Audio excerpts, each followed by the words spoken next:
Ku bantu mwese mudukurikiye aka kanya reka mbasuhuze mbifurize kandi kumeza kugira ibihe byiza no kurushaho kumeza kunogerwa na gahunda n'amakuru n'ibiganiro byacu dukomeje kugenda tubagezaho gatanu kuri gatanu. Umunyagihugu wa Tanzania aba mu gisagara cya Dar es Salaam yavuze amahano umuryango wiwe waciyemo mu gihe cy'imyiyerekano yaranze amatora aheruka mu ndwi iheze, aho asigura ingene babuze abantu babo, ubwoba ndetse n'agahahazo k'abapolisi. Umunyagihugu rero utavuga izina ku mvo z'umutekano wiwe avuga ko umuryango wiwe uri mu gahinda nyuma y'uko bavyara we babiri barashwe bari ku muhanda, ndetse iwabo barakomereka biteye ubwoba. Ubu bakaba rero bariko baravurirwa mu bitaro vya Muhimbiri. Aravuga uwundi muvukanyi yari kw'ipikipiki atera aja i Arusha nawe nyene yahuye n'aya mahano, wewe akaba yahavuye acikana azize ibikomere. Uwundi nawe rero ava muri uwo muryango nyene aba ahitwa Mabibo mu gisagara ca Dar es Salaam yavuye muhira agiye kugura imfungurwa nk'uko abivuga, araraswa acapfira aho nyene. Ati ntitwashoboye gutora ikiziga kubera caciye gitwarwa n'imodoka ya leta, ntituratora ikiziga ciwe gushika ubu ntituzi iyo kiri. Hampande yaba bo mu muryango wiwe, uno munyagihugu avuga ko yiboneye abandi batari bake bishwe n'inzego z'umutekano mu gihugu ca Tanzania. Ati jewe nariboneye abicwa imikwajuni, abantu barapfuye aba bacumi. Ati naranafashe n'amavideo. Ati hari isaha 10 z'umuhingamo, ati nta myerekano yariko iraba. Ati bari abapolisi barasa mu rudavagi nk'uko yakomeje kugenda bivuga. Twarabonye ko bari abapolisi, ati twarabiboneye. Uno munyagihugu rero avuga ko hakiri ubwoba bwinshi cyane baterwa n'igipolisi kinababuza no gutanga amakuru n'aho boba bari mu bitaro. Ati bemereye umuntu umwe gusa uwo muryango kwinjira, n'uyo ati umuntu nawe nyene yinjiye yabujijwe gukoresha telefone yiwe. Abajejwe umutekano bari mu bitaro baramugabishije bamutegeka kurwaza umuntu wiwe niyaheza atahe, ariko ivyo kwakira amatelefone uvuga biriko biraba mu bitaro ngo hazanywe abantu bangana uku canke kuriya, kirazira kuvuga amakuru nk'aya. BBC ibandanya igerageza kandi kurondera inzego z'igipolisi kugira ngo zigire ico zishikiriza kuri ibi birego, kuko gushika ubu ntaco zirashikiriza. Gusa buca haba amatora, umuvugizi w'igipolisi ca Tanzania yari yaburiye abategura imyiyerekano ko uwari guhirahira agahonyanga itegeko ryo kuwa 29 Gitugutu ntaze yidoge. Amatora yo ku 29 Gitugutu yaranzwe n'intureka, aho abanywanyi b'imigambwe itavuganwe n'ubutegetsi bihaye amabarabara. Igipolisi naco gica kibararamwo. Ishirahamwe Human Rights Watch hamwe n'abatavuga rumwe nabo bavuga ko cakoresheje inguvu zirenze n'ubundi ubugome bukomeye cyane.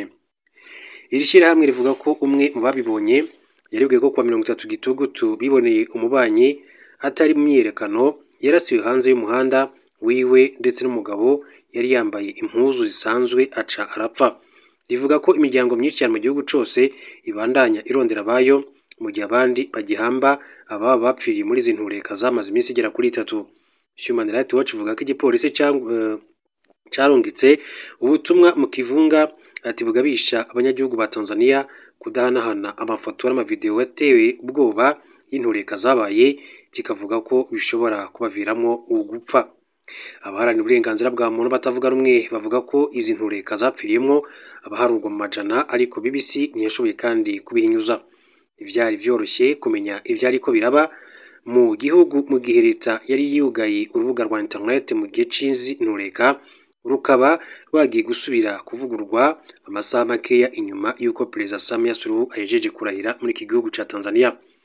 Hagati aho umugambwe Chadema, chama ca Demokrasia na Maendeleo, utavuga rumwe n'urwuri ku butegetsi, watangaje ikigandaro c'imisi 7 mu gihugu cose kuva kuno munsi wa gatanu Munyonyo mu ntumbero yo kwibuka abaguye muri izi ntureka. Brinda Rupia arongoye igisata kijejwe kumenyesha amakuru n'inyigisho ndangamutima muri uwo mugambwe agira ati twafashe ingingo kubera ibintu bibabaje vyabaye bigatuma abantu bapfa, abandi barakomereka, abandi bakaburirwa irengero.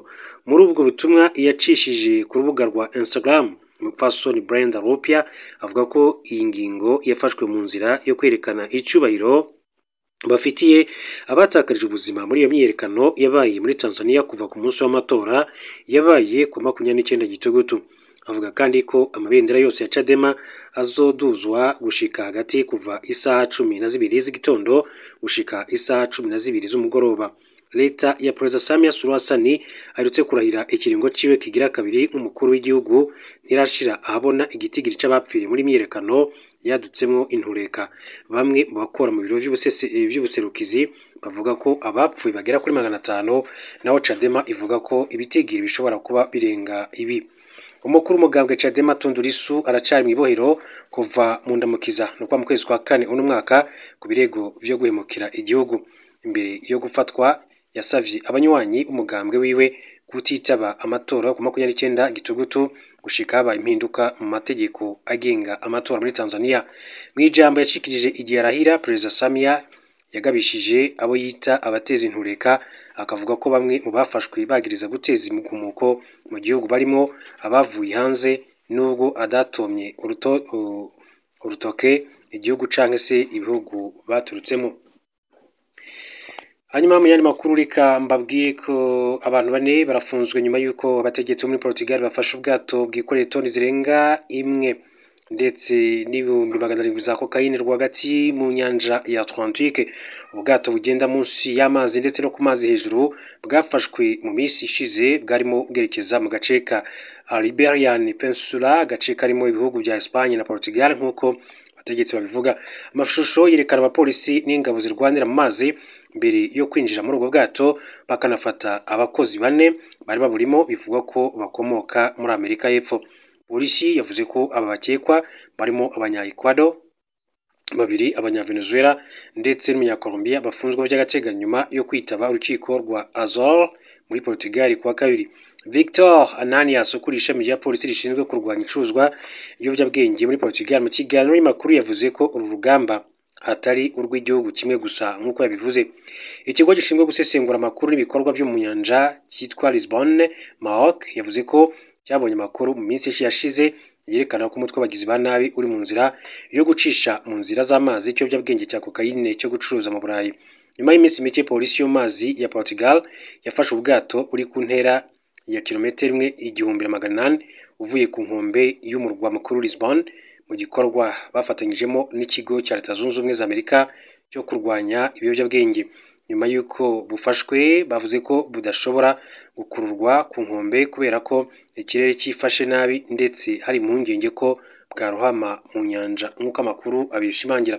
Ikinyamakuru cya Rusa cyatangaje ko ibintu nk'ibi byari ibintu byagarutsweho mu myaka yashize. Muri Werurwe uyu mwaka ubwato nk'ubwo butwaye toni 6.5 za cocaine bwafatiwe mu birometero 200 uvuye i Lisbon.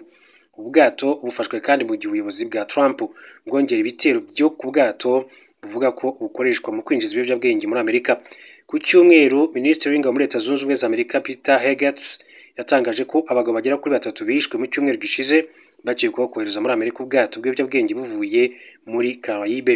Impuguke zibajije niba ibitero nk'ibi byemewe n'amategeko mpuzamahanga kandi banenga cyane abayobozi muri Amerika y'Epfo kuba hari abaturage babo bibasiwe cyane nk'uko amakuru abivuga.